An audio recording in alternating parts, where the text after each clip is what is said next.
Right, take two. Wednesday the 9th of April. Take two. Take Morning. Two. We've just had to restart because he didn't have his microphone on. I know. It's early in the morning though. It's before 9 a.m. It was only but probably picked it up. But it don't matter. More than likely. Just a quick disclaimer. We're recording this on Saturday morning rather than on Wednesday because we want to talk about Trump and tariffs and things. And by Wednesday, it might have all changed. It might be complete. So just bear in mind we said all this on Saturday, and I hope the world is better for you. So this episode is going to be entitled... this episode is brought to you with a UK tariff of 25%. Okay, well, I'm just thinking, if I sell my services now abroad, or if I sell my services into America now, and I realise it's not on the service sector, but just go with me on this one.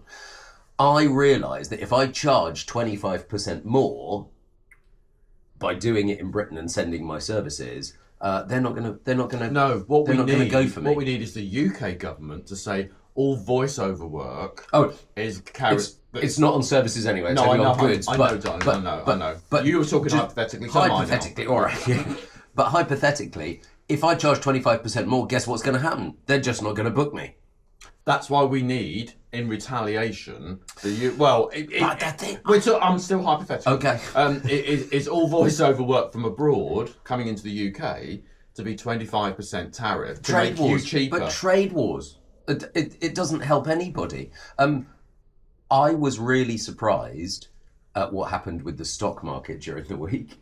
It's like, oh, you should have seen Luton Market. no, not Luton Market. The stock market, stocks and shares, love. Oh no. Yeah. And I just want you to think, if you haven't thought this, because a load of people said to me during the week, it's like, well, it's nothing. Stocks and shares has nothing to do with me, is it? Well, everything. It really is, because it affects the price of everything. Well, more than that, it's like, how much has your pension suddenly plummeted in value? Mm-hmm. And it will, because pensions invest in stocks and shares, and if the market goes boom. When you said that to me this morning before we started recording, I said, wouldn't it be interesting if this was a way that they could actually devalue the pensions, because they've already messed them up already, and it's almost like we need some kind of thing to be able to go, oh, that's it, devalue it by 10%, but I think devalue it by another 10%, because it's already devalued by 50, so we need to make sure it's not us to get the blame for it. You're looking from a UK perspective. If you look from the American perspective, they have a thing called 401k. They can see what their pension is worth at all times. They just log into it. It's like an app.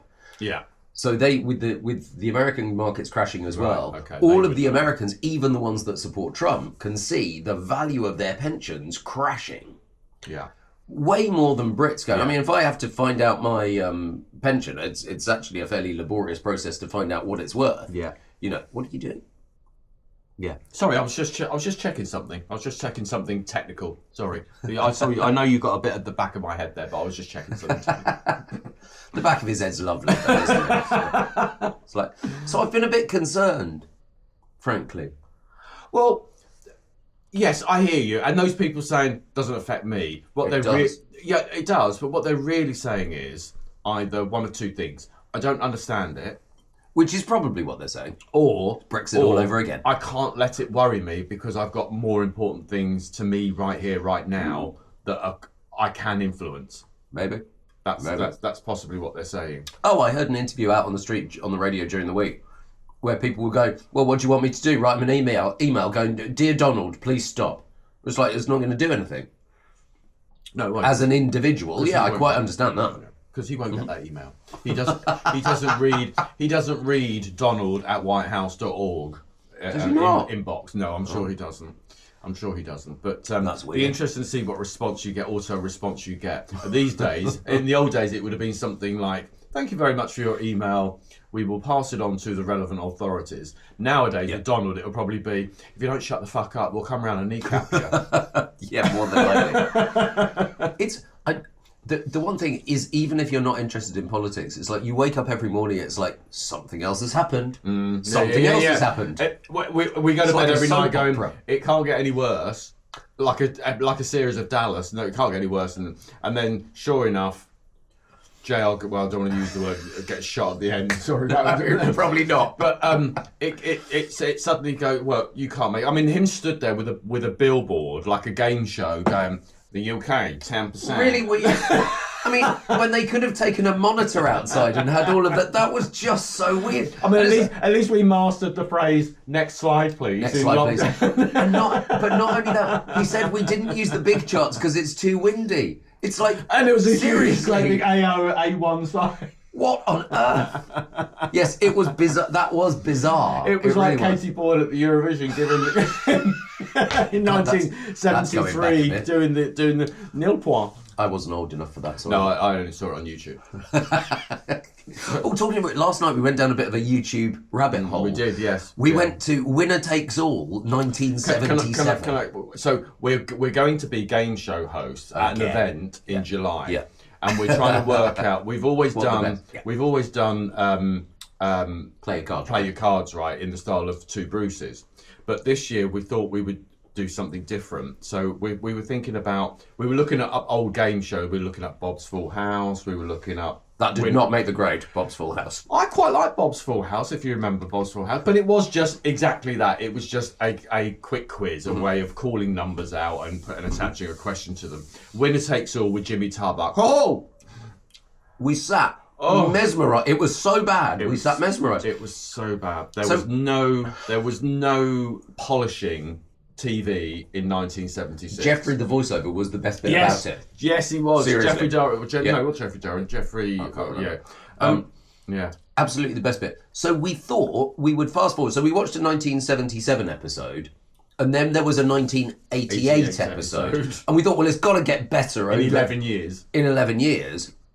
Press play. And it was like, it was identical. the set was slightly better, but apart from that, the graphics were identical from the opening sequence was this. It's like, what on earth? And I remember it being way better than that. But that's at the time, wasn't it? That's Yeah. all there was to watch. There was 3 channels in 1970, whatever. BBC One. In 1977, there were 3. Yes, yeah. Yeah. There were 3 channels, and BBC Two, the middle channel, was all documentary and news anyway. So there was, in terms of entertainment, there was only ITV and BBC One. Oh, huge! All right, huge. You Drink can come up. either. It's okay. Were you a family that was allowed to watch ITV, or did your mum not let you watch ITV? Because there are a lot of families that didn't really like ITV. It was too common for them. We didn't even have a telly. We were so poor. We were so don't poor. believe We had one in every room. I was gonna say. No, we were allowed to watch it, but we didn't. What in terms of children's TV, it was always BBC One with the occasional one-off program on ITV, because we didn't get ITV children. It was just a mixture of TV programs for children. There was no children's TV presenter like So BBC were One. you a swap shop boy? Yes, Or a Swap Tiz Shop. was boy? Swap Shop, yeah, Swap Shop. Okay. Yeah, Noel Edmonds. And the occasional turning over because your favourite popgram were going to be on Tiz was. Or swap shop was doing something shit. Or Swap Shop was doing something they did with a occasionally. politician, yeah. Yeah. This is my breakfast, dogs, not yours, okay? What always astounds me, we need to do a Swap Shop and Tiz was night, don't we? Was, That would be good. Go on. how when the guest said, well, we're going to go to the phones now. Could you pick up that phone and we're going to talk to Emily, who's aged 8 from Baldock. And whoever it was would pick up the phone and you could see them going, there's nobody here. There's nobody through this. It's just a dummy phone. The audio was coming through the speakers, but to make it look like to Emily at age 5 in Baldock that she was talking to them on the phone. They'd all phoned her in. And then there was that classic one of Sarah Green. She was. I forget who she was interviewing. Was it 5 Star? Something like that, yeah. Poor old Stedman's died. She was interviewing 5 Star, and somebody rang in, and where they'd pre-interviewed the people before they'd got, because it was live, they'd gone on air. By the time they'd gone on air, we're going to go to David now in wherever. And David, what's your question for 5 Star? I think you're fucking shit. I think you're fucking shit. And Sarah Green in shock. Obviously, it'd been pre talkback days. It wasn't pre-talkback days, no. But I think it was so unexpected. Yes. I don't think the gallery expected it. The producer didn't expect it. I don't think they were presented probably listening, so it was only Sarah that had heard Like it. and somebody's probably behind the camera going.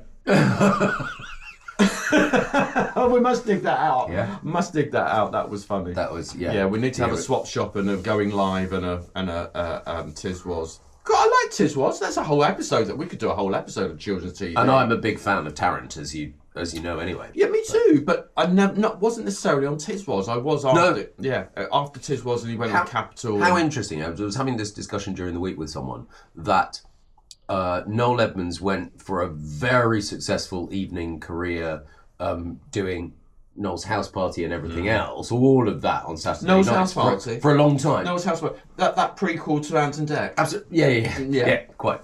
But not only that, Tarrant did the same thing. They tried it with a Tiz Was one, yes, but they OTT. went late night and OTT because it had tits in. OTT was over the top. Yeah, so. but literally so they could get women to take their tops off. Yes.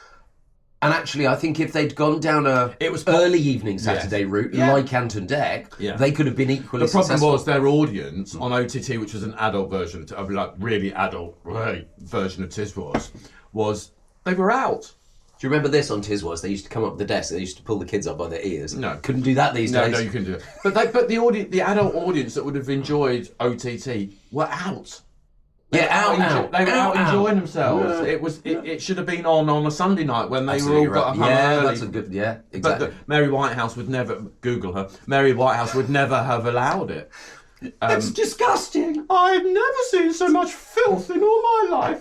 We sat there for 4 hours watching it, making notes. Absolutely. Good old Mary. What else? Here's something that caught my attention this week. Okay. That it didn't happen to me, but if it had happened to me, I would have been really grumpy. Ooh. So, I'm going to phrase this story. It's like it begins in a public toilet. I happen to be at a motorway services. I'm sorry. I like straight people, but I just wish they wouldn't ram it down my throat. Yeah, go on. Some of my best friends are straight. Yeah. Anyway, my parents were straight. So I'm washing my hands. And I hear on one of the toilet cubicle doors. Somebody trying to get out of it. No. Oh. Somebody knocking on the door. Somebody else has gone in, and then I hear, "Excuse me, I've left my phone in there. Oh. Can you pass my phone out?" And the man on the inside said, "Yeah, can you give me a minute?" It was like hilarious. I mean, mid push. Can you imagine though? Either person being in that situation, that's awful. I mean, I've left my phones in. I think I'd have put it on the floor and shoved it with my. They weren't doors that had things underneath, but that was funny. It's like, and I'm glad it wasn't me. That would have been awful. Oh, that's awful. Yeah. That's I wonder where this was going for a minute because we hadn't. I like it when I don't tell you beforehand. That story could have gone anywhere. Well, there's a whole episode there then. So funny public toilets, funny children's TV, things. There was that one where Jenny Powell. No, what's her name? Miss Prissy Toes from GMTV. Anthony Turner got blown up. She got blown up on the back of a truck. Yeah. That's always funny. She was okay. She was okay. Well, she lived. I don't think she was ever okay. Even in her heyday, she was ever okay. We'll dig them all out. We'll dig them out because Noel's House Party was a great Saturday night. Amazing. BBC. Millions of people. And before that, the Late Breakfast Show. Yes, they actually did kill someone, so they had to take that off. And then he came back a year later with exactly the same format with a different title. But it was a pre-going out. If you weren't into Blind Date on the other side. Blind Date. Well, you welcome Miss Cilla Black. Yeah, Noel's House Party was a great warm-up for Cilla. My name's Mark and I'm from Bicester. There's another one, isn't it, where she caught out that journalist on air. Oh, only Cilla could do that. I loved Cilla. I thought Cilla was great. We'll have to dig that out. But yeah, Noel's House Party. And then, sure enough, Ant and Dec stole the whole format. And good formats relive. Yeah. Well, stolen, whatever your diplomatic terms. Yes. They stole it. The only thing they didn't steal was Mr. Blobby. Thank God, because yeah. Mr. Blobby ruined Noel's house party. I know that's an unpopular opinion, but absolutely ruined it for me. But isn't that typical? A lot of times they look at each other and go, right, ITV are doing this, right? Well, we can emulate that, but we can take away the shit bits, Yes. and we can make it faster, slicker, more adverts. I'll tell you something else that ruined something And we can get it else. sponsored, so it doesn't actually cost us anything as well. Absolutely. And big prizes for the audience as well. Yeah. I think, so in the same way as Blobby ruined Noel's house party, Dobbin ruined Rent-A-Ghost. Ruined it. It was a great show until Dobbin came along. When your mansion house needs haunting, just call. Our friend Chris does the live yes, the live show version of Rent-A-Ghost. Yes. Oh, good old Miss Popoff. See, that would have been a great effect if we'd suddenly disappeared off screen then. Oh. Should we do it then? 1, 2, 3.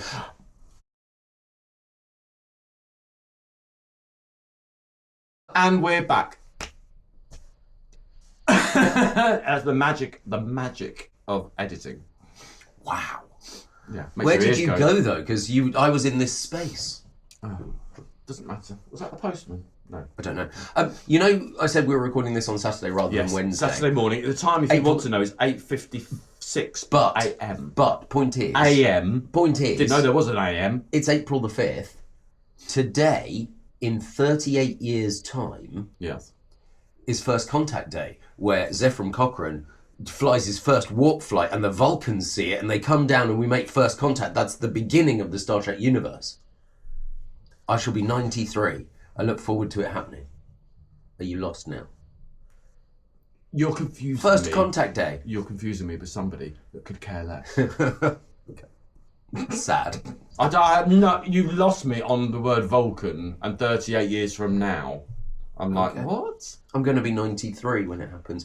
But the only thing is... I'll be 40.